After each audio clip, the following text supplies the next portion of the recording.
Okay, so we just have a reflux setup here. What we have here is some boiling water. I've food colored it blue so it's a little easier to see. As that hot water here boils, it's actually going to go through the middle of this condenser here. Just remember the middle portion of this condenser here is actually not connected to the outside of the condenser.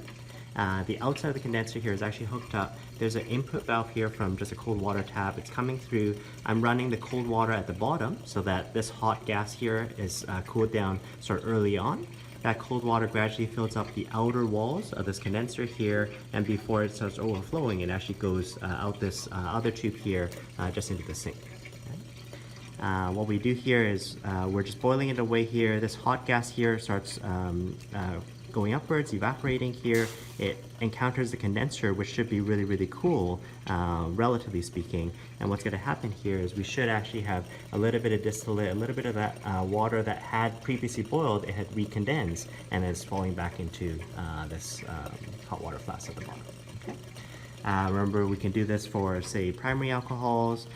You may need to add an oxidizing agent like acidified dichromate.